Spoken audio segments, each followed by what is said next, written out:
All right. The most OP items in Phase 2. I think this is relevant to us. We'll go ahead and we'll watch this. All right, here we go. Rogues are crying. Yeah, I don't know. I feel like in general, like people... I don't think the spy add-on is that bad. Like, obviously, it might give people a slight advantage, but I think the whole idea of, like, trying to just, like... I don't know. Like, I'd have to, like, write down, like, what my thoughts are because it's kind of hard for me to express them just, like, speaking. But while it's bad, I don't think it's bad enough to be removed from the game. So that's basically the way that I look at it. It's not ideal, but it's not terrible either. Okay, let me see here. Yo guys, punk out another video. Phase 2. We're so close to PvP finally being a crucial element of the endgame experience in Classic. New boss fights, world PvP to look forward to, but I mean, come on. There's something a lot more important than those two, right? Okay. Loot, epic bounty, purples in your backpacks. Items, items, items. The only thing we actually care about. The rest is just a path towards the item of your desire. Now with Phase 2's release, it's not like we're getting a new raid tier unlocked, but even though that's the case, there's actually a ton of new insanely powerful items ready to be claimed with this patch, and I mean tons. We've got 2 new world bosses with decent loot tables containing some very strong items, and of course the PvP ranking system, which packs a good old punch, giving you access to 2 entirely new class. Yeah, the gear's fucking sets, ridiculous. The blue and epic PvP sets, and of course the weapons at the top rank. So that's the concept of this video. Let's go over the absolute top best in show items newly available in Phase 2 of Classic WoW. Okay. Here's the best items of Phase 2. Let's get into it. Alright, so first let's cover Azergos' loot table. You guys all know what Azersong Mageblade is, right? That one sword that every single caster is trying to get. Yeah, I'm aware of what sword that is. I'm fully aware. Molten Core. Once it drops, you have 15 people either rolling for it or bidding for it, depending on the loot system of the raid. Well, luckily, we have access to another caster weapon that rivals it, so at least there's an extra weapon to go around for those 15 bidders trying to get that same item. Although this one's probably even harder to get considering you have to secure the world boss and only one guild on the entire server is able to do that per week. We've got Fang of Mystics. It's pretty much the same thing, except it doesn't have any stamina, but instead it has... That's actually really good. Holy shit. Nonetheless, it's super, super good. That's even better for casters than Azersong Mageblade. Regrowth druids can also use it. What the fuck? Although paladins, sorry, on this one you can't. But obviously this is a really strong dagger, and it looks pretty cool too. Nice little slick design, and of course, really, really great stats as well. So all around, one of the best main hand weapons that you can use as a caster DPS. And I'm pretty sure it's the best in slot weapon for regrowth druids as well. Alright, next on the list, another caster friendly item. I do need that, dude. Except this time I'm gonna get that 100%, dude. Don't worry about it. Out there. We've got Cold Snap. I can't say enough about this wand. First of all, look at the DPS. The speed is really nice, and 85 DPS, 7 intellect, and most importantly, plus 20 increased frost spell power damage. Plus 20, that's pretty much double the Bone Creeper Stylus. This is the best wand that you can get for a really long time, pretty much until mages are going fire once AQ40 hits. The ZG wand, the AV wand are still worse than this. It's ridiculously good, and frost mages are going to be trying to strangle each other to get their hands on this one. How often do these world bosses respawn? Like, that's what one thing I'm wondering about, is like, how often do the world bosses respawn? Like, maybe once a week? Once per week? Holy shit, man. 5 to 7 days. Like, oh my god. That does sound like a lot, man. Okay, let's see.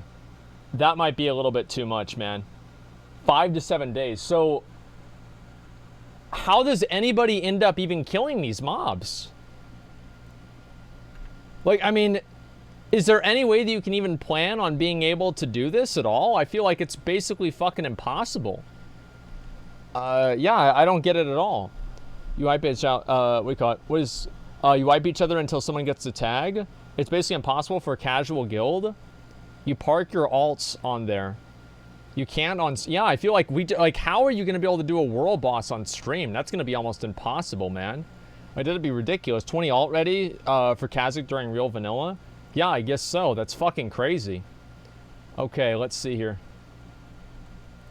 Alright, so these next two items are really, really incredible as well. The first is the Snowblind shoes. These are pretty much the best boots that you can get as a Shadow Priest. But they're so well itemized that they're actually better than most healer boots as well, so healers are going to be wanting to get these as well. They've got 10 intellect, 10 stamina, 32 spell power, and 5 MP5. Pretty much perfect for a Shadow Priest. And because the stats are distributed in such a great manner, they're actually really, really good as a healer as well. Now this next item is stupid good. It's called the Crystal Adorned Crown, and let's just put it up on the screen. Check out this bad boy. This is one of the highest base healing items in the game that's not a weapon. 14 intellect, 13 spirit, and holy plus shit, 92 man. healing. This is basically the best healing helmet that you could get, I guess, until like Don Rigoberto's. So you're gonna see a lot of people using this until late AQ40. That's for sure. You might be seeing a trend here, but 92 items off heals Asmongold are ridiculously well itemized. And so we're only gonna have one chance at this gear for the entire week? Oh my god, man. Like, this is... No, man, per server? Yeah, but like we're on one server. All the like, it's like, how am I ever like you? Can anybody even ever expect to get this gear? You need to camp a world boss spawn for hours. Yeah, I mean, it just seems like it's impossible to get this shit. Like, maybe I'm wrong about that, but I don't know. It feels that way to me. What the fuck, man? Okay, let's see here. Crying about Judgment Helmet gone to waste? Yeah, I guess so. Pretty much every item that he drops is absolutely stellar, so every single time you kill him, you're almost guaranteed to get some really nice items for your guildies. Alright, well, enough about the casters. Let's talk about our physical damage dealers. Okay, here's what matters. The first item that we're going to cover is Unmelting Ice Girdle. Now, you might look at it just pretty much a regular tanking belt. It's got 14 strength, 14 agility, and 14 stamina. The 14 agility is about 0.75% chance to crit for a warrior, so it's a pretty decent item. It's not terrible for DPS tanking, and it's not terrible for mitigation tanking, but that's not really where it excels.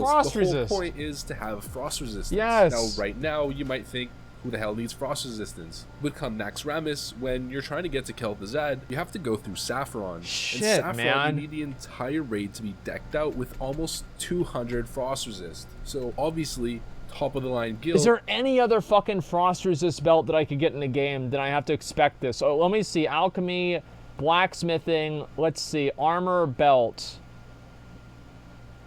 No, man.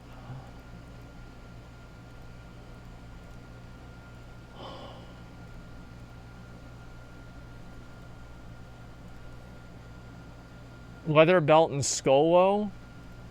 Oh, dude, that doesn't sound good to me. That really doesn't sound good to me. Fuck, dude. This is ridiculous. Are going to be trying to get these on their main tanks. It's going to be a huge priority. Azurgos gives you access to some pretty nice frost resistance items, and then the Emerald Drakes, when they come out, are going to give you nature resistance. So here are some nice items that will be worth it in the long run before you're heading into the later raid tiers. So this item's definitely that's terrible for tanking. All right, well, who cares about tank items? Who cares about resistance items, right? Yeah, true. Let's talk about that sweet melee DPS or hunter item. All right, here's my shit. Puissant Cape. Puissant is a French word for powerful or power force. So the Cape of Force, the Cape of Power. Puissant Cloak is really solid. I need this. It gives 12 stamina, 40 attack power flat, and it's 1% so good. chance to hit. Rogues and warriors are salivating at the she's gonna be worse than our hairlines. True, if you Rich. look at the Cape of the Black Baron, it gives this is so 20 bad, attack man. power and 15 agility. This is Kinda so bad. Close to the amount of attack power for rogues, since agility gives you AP, and for warriors it's almost 1% chance to crit and 20 attack power. So it's pretty damn good. But the Puissant Cape is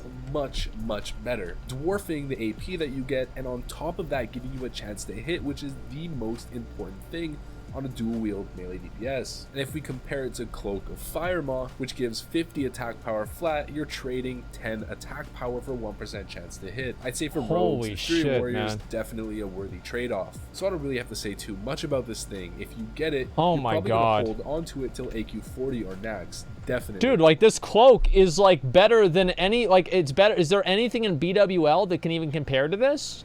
I'm pretty sure there's not. Like, let me see. Is there any cloak in, like, back? Cloak of the Brute. Okay, that's a fucking caster cloak. The Fire Maw cloak?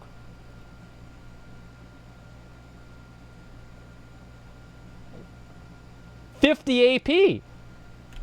That's not as good as this. This is 1% hit. That's really good.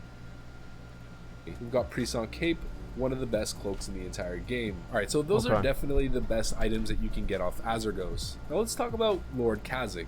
The first thing I want to mention is Lord Kha'Zix doesn't have nearly as good of a loot table as Azargos. Not even close. Those Fuck items Kha'Zix. that we just went over for Azargos, some of them are ridiculously good. But that doesn't mean he doesn't have some good ones. So the first item that we've got from Kha'Zix, and the best item that we've got, is the Fel Infused Leggings. I mean, guys, look at this. Shadow Priests, Warlocks, this is what you want. 21 stamina and 64 increased shadow spell power. Kind of similar to the leggings of the Festering Swarm that we see off Battleguard Sartura in AQ40. So we're going to classify these legs as AQ40 equivalent. Pretty much every single time you're killing Lord Kha'Zix, everyone's just hoping that these drop. Even if you aren't a Warlock or a Shadow Priest, you're saying, man, I hope those drop because... I'm not saying that, dude. Unless I'm on my Warlock or Shadow Priest. Listen, if these drop...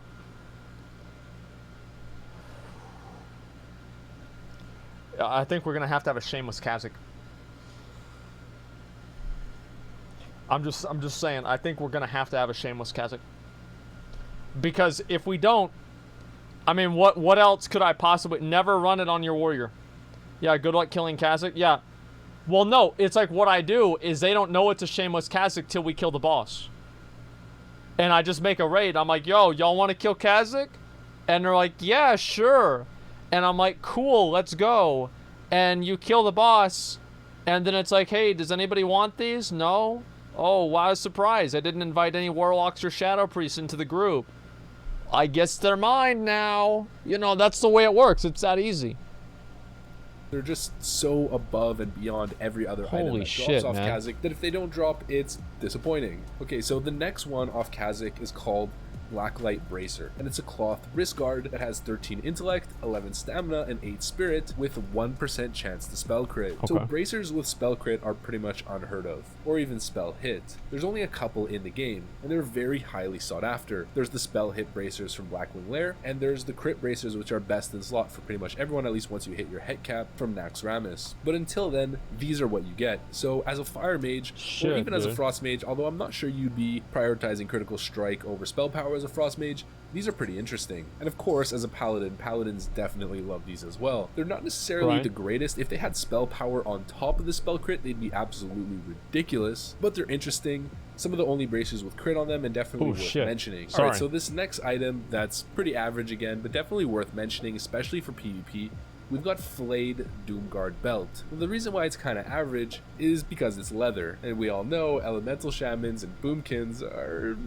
not necessarily the most highly viewed specs, but this belt is really good. It gives you really nice base stats, 18 intellect and 18 stamina, which is really high. Improved chance to crit with spells by 1, and damage and healing on your magical spells by up to 14. That's Star Chicken's spell power's a little bit low, but the base stats are super high, and that's why it's so good in PvP. So obviously Boomkins and Elemental Shamans are not super viable in raiding, Boomkins more than LAs, but they're both really, really good classes when it comes to PvP, especially Elemental Shamans. And they're looking for literally any item that has spell power and crit on it, so this is pretty much perfect for them. And obviously, Paladins can definitely benefit from this belt as well. You'd be dropping a ton of raw healing power, considering some belts have like plus 50 healing on them, but crit is super important, and depending on how the Paladin wants to itemize, it's definitely a pretty decent Holy Paladin belt. Now, these next two items I'm just going to mention here really quick at the end. They're definitely quite relevant. So Lord Kha'Zix drops Eye of Shadow, and Azargos drops the Blue Dragon Sinew. Both of these are the quest items that are related to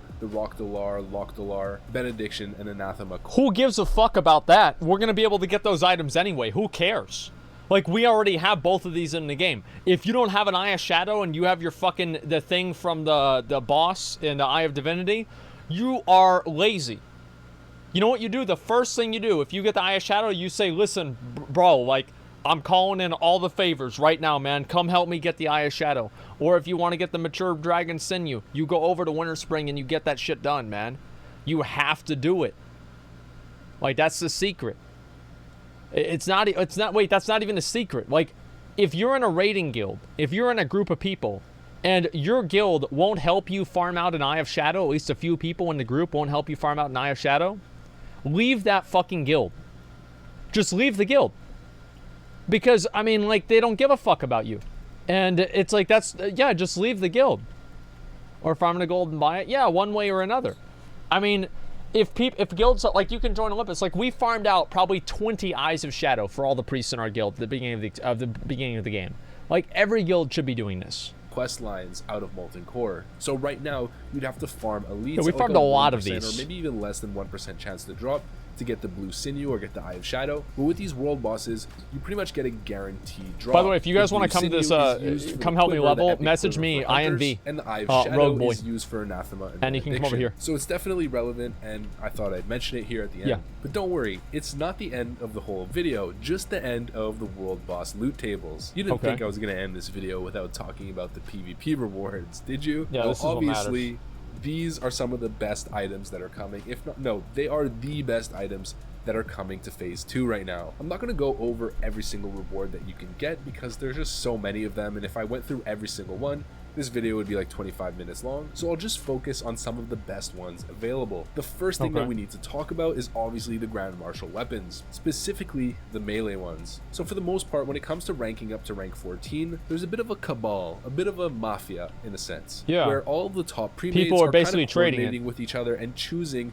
who's getting rank 14 each week. So it's like, okay, this guy's up, then this guy's next, and this guy's next. Generally, melee DPS will be prio to get rank 14 before a mage and a warlock, and that's because the melee DPS weapons are ludicrous. The Grand Marshal and High Warlord one-handers have a 2.9 weapon speed with almost 60 DPS. This is far better than anything available right now. Even once BWL comes and AQ40 until way later, there's nothing that can compare to these. So guilds like Apes that are dominating their server are most likely going to be trying to get rank 14 weapons on all of their melee DPS, or all of the ones that are actually willing to do the grind. And this is going to set them way apart from other guilds that aren't able to do that, and I'm pretty sure they're on a small server, so they're going to be able to absolutely dominate rank 14 titles. Now, the crossbow is also really good for hunters. The dagger, the staff, and the caster weapons also are pretty decent, but the best available weapon when it comes to...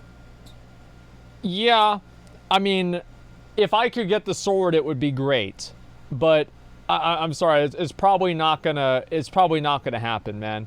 Like, imagine me going out of my way and actually doing all of this shit. Like, there's no fucking way I'm gonna be able to do it. As much as I would want to, it's just not gonna be possible, man. Like, being able to do this on stream, there's no way. Being a caster is for sure the one-handed healing mace. This thing is a monster. 134 plus healing and 6 MP5. Holy shit. Absolutely ridiculous, guys. This is pretty much the best healing weapon that you can get until Cthulhu. It's an absolute beast. And of course, if you're a melee DPS who's focused on PvP... Dude, people are getting a hard-on over fucking Azure Song Mageblade that gives you 40. People are getting excited over 40. Bro, this is 134. Oh my god, man. This is crazy. You know, if I had delayed streams, we could do that. No, I'd rather just not. Like, delayed streams suck.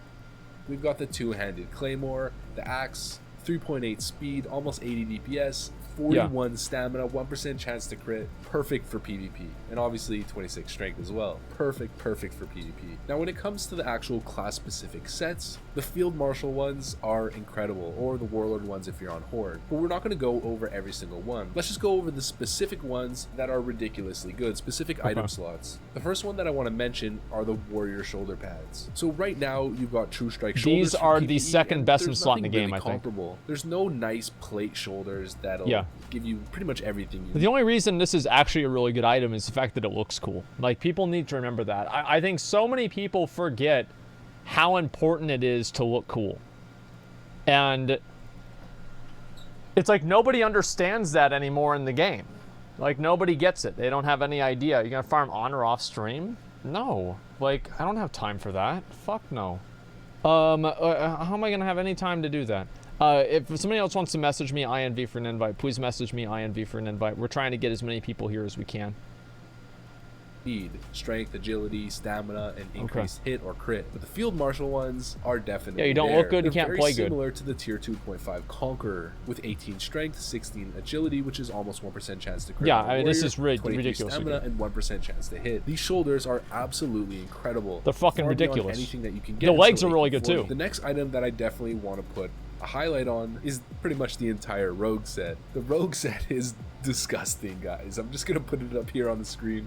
Look at all the agility, hit, and crit on pretty much every single item.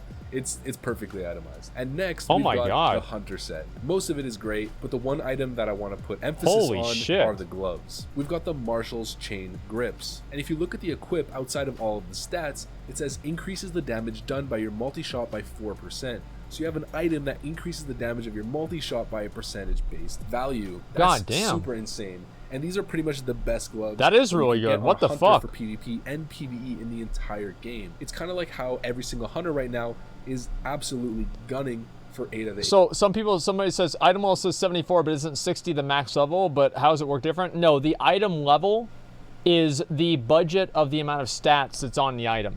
That's something that's separate than the item requirement to equip it. So there's item levels that go all the way up to what do you call it? They go all the way up to like 88 or something like that. But whenever you talk about like anything beyond that, it's not really going to happen, you know?